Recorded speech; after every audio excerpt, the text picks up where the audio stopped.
દરેક નીતિની સામે કાયદાની રીતે ઊભો રહેતો SSK ન્યૂઝ ચેનલ।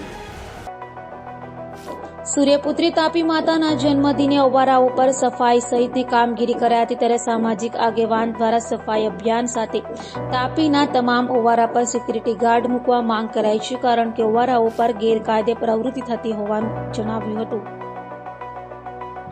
સૂર્યપુત્રી તાપી માતાના જન્મદિવસની ઉજવણી કરાઈ હતી। તાપી નદી એટલે કરોડો લોકોની જીવાદોરી। એક સમયે આ તાપી માતાનું સ્વરૂપ એટલું સુંદર હતું કે આપણે વિદેશ પ્રવાસ કરી રહ્યા હોય તેવો અનુભવ થતો હતો, પરંતુ હવે વાત ગંદકી ઉપર આવી ગઈ છે। આજે અશ્વિની કુમાર રામનાથ મહાદેવ ઓવારા પર હરીશ ગુર્જર તેમજ સુરત શહેર કોંગ્રેસ દ્વારા સફાઈ અભિયાન કાર્યક્રમ યોજાયો હતો, જેમાં તમામ કાર્યકરોએ તાપી માતા ઓવારા પર ખૂબ મહેનત કરી સફાઈ કરી હતી। તો હરીશ ગુર્જર દ્વારા જણાવવામાં આવ્યું કે સુરત શહેરના તમામ ઓવારા પર સિક્યુરિટી ગાર્ડ મૂકવામાં આવે અને પોલીસ દ્વારા સમયાંતરે કોમ્બિંગ કરવામાં આવે, કારણ કે નદી ઓવારા પર દારૂની હેરાફેરી, ગાંજો, ચરસ, ડ્રગ્સ તેમજ જુગાર રમતા હોય છે અને જે લોકો નદી ઓવારા પર ગંદકી કરતા હોય છે એમને દંડ સહિતના નિયમો લાગુ કરવામાં આવે તેવી માંગ કરી હતી। હું સુરતના સાંસદ, ધારાસભ્ય, કોર્પોરેટરશ્રી, મેયરશ્રી અને તમામ અધિકારીને એક નિવેદન કરીશ કે સુરત આ રિવરફ્રન્ટ જે તાપી નદી કિનારા જેટલા પણ ઓવારા છે ને એ ઓવારા પર સિક્યુરિટી ગાર્ડ મૂકવામાં આવે। બ્રિજ પર પણ ગાર્ડ 1-2 વર્ષ માટે તમે ગાર્ડ મૂકશો ને સિક્યુરિટી ગાર્ડ, એક જ વસ્તુ કહેશે ભાઈ અંદર તમે જાઓ ખરા, પણ કોઈ વિધિ, કોઈ ફૂલપાત્રી પધરાવી નહીં, કારણ કે લોકલ સ્થાનિક લોકો જે સેવા કરે છે ને એનું લોકો માનતા નથી। એટલે મારી તમામ અમારા વિસ્તારના જે દર્શના જરદોશબેન છે, CR પાટીલ સાહેબ છે, ભાજપના જે પણ અમારા કુમાર કાનાણી સાહેબ છે, જે પણ ધારાસભ્યો બધા આમ આદમી પાર્ટીના તમામ રાજકીય કોંગ્રેસ પાર્ટી હોય, શિવસેના હોય, તમામને હું નિવેદન કરી બધા એકજૂટ થાવ અને આ જે નદી ગંદી થાય છે એના માટે તમામ ઓવારા પર સિક્યુરિટી ગાર્ડ મૂકવામાં આવે અને સિક્યુરિટી ગાર્ડ પણ એકદમ સ્ટ્રિક્ટ કે કોઈ પણ સામગ્રી નીચે નહીં આવે। આ 1 વર્ષ, 2 વર્ષ, 3 વર્ષ તમારો ખર્ચો થશે, પણ તાપી નદી જે સાફ થશે ને સાહેબ, એમાં જે બજેટ છે ને 400 કરોડ ને 400 કરોડ બચી જશે। આજે 400 કરોડ ક્યાં જાય છે મને નથી ખબર। 400 કરોડનું બજેટ છે સાહેબ, કેટલું બજેટ હશે તાપી સભ્ય અભિયાનનું? 400 કરોડનું બજેટ છે। હવે 400 કરોડ બજેટમાં પેલા અહીંયા આ બતાવું તમને, અહીંયા પેલા ચાંદીના પેલા ઘડા, આ ઘડા નાખેલા ઘડા, આ ઘડાના સ્ટેન્ડ છે, એ ઘડા બી ગાયબ થઈ ગયા છે। આ ઘડા બી નાખેલા વર્ષો જમાના પહેલા, એ ઘડા બી ગાયબ થઈ ગયા છે। તમે જે કચરાપેટી મૂકો છો એ બી ગાયબ થઈ જાય છે, ડસ્ટબિન બી ગાયબ થઈ જાય છે, કારણ કે અહીંયા ન્યુસન્સ વધારે છે ઓવારા ઉપર। દારૂ, જુગાર, આ ચરસીઓના અડ્ડા બની ગયા છે ઓવારા પર। કોઈ મા બેન દીકરીઓ ઓવારા પર આવી શકે એવી પોઝિશન નથી। એટલે મારી તમામ રાજકીય પક્ષોને નિવેદન છે કે દરેક ઓવારા ઉપર સિક્યુરિટી ગાર્ડ મૂકવામાં આવે। સિક્યુરિટી ગાર્ડ એ બી સ્ટ્રિક્ટ એકદમ, કે કોઈ પણ નિસંસને નીચે નહીં આવવા દેવામાં આવે, કોઈ પણ જાતની મૂર્તિ પધરાવવા દેવામાં નહીં આવે। કોઈ પણ તહેવાર હોય એના માટે કૃત્રિમ તળાવ બનાવો પોતપોતાના વિસ્તારમાં, કુમાર કાનાણીના વિસ્તારમાં બનાવે, સાંસદ એના વિસ્તારમાં બનાવે, મુકેશ પટેલ એના વિસ્તારમાં બનાવે, મતલબ પોતપોતાના વિસ્તારમાં કૃત્રિમ તળાવ બનાવવામાં આવે। અને જે ધાર્મિક લોકો છે તમામ સમાજના, જે માતાજી, ગણપતિ, જે પણ તહેવાર આવે છે એની મૂર્તિ ત્યાં સ્થાપિત, એની વિસર્જન ત્યાં થાય, નદીમાં ના થાય। એટલે આવાવાળા સમયમાં નદી પાછી આપણી અતિ એવી થઈ જાય, ફક્ત સિક્યુરિટી ગાર્ડની જરૂર છે અને લોકજાગૃતિની જરૂર છે।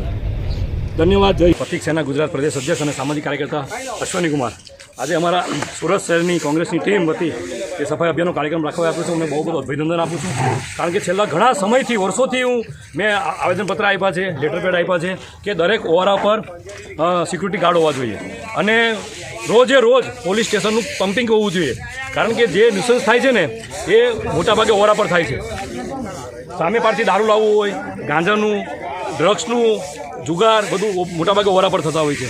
વિષય આ કે આ જવાબદારી પોલીસ કમિશનરની અને પોલીસવાળાની છે। બીજું હું કહેવા માંગીશ સુરત મહાનગરપાલિકા કમિશનરને, એમણે પણ કમ્પલસરી મહિનાના 1 દિવસ SMCના અધિકારીઓને સફાઈ અભિયાન રાખવામાં આવે। આજે તમે જોઈ શકો છો સ્ટાફ તો ઘણો મોટો છે, પણ 4 જ સાધન લઈને આવ્યા છે। કેટલા સાધન છે તમે ગણી લો, 1, 2, 3, 4, 5 અને 6 સાધનથી અમે નદી સાફ કરવા આવ્યા છે।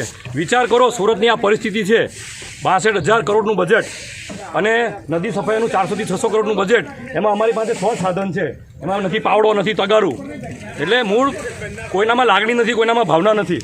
જે દિવસે સુરત શહેરની જનતામાં, હું કોઈ અધિકારીનો વાંક નથી કાઢતો, પણ આ જે ઉપરના અધિકારી છે એમને જવાબદારી હોવી જોઈએ કે વોર્ડની અંદર પૂરતો સામાન હોવો જોઈએ અને મહિનાના 1 વાર દરેક ઓવાર પર સફાઈ અભિયાન હોવું જોઈએ। કારણ કે આજે અમે આ ગંદકી જોઈ લો, તૂટેલી નાવડી, તૂટેલી મૂર્તિ, કપડાં, આ બધું નદીમાં નહીં નાખવું જોઈએ।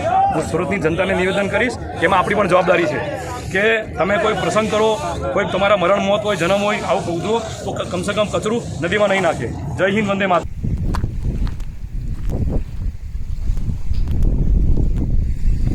બેન નમસ્તે. તમે શું કરવા આવ્યા હતા બેન?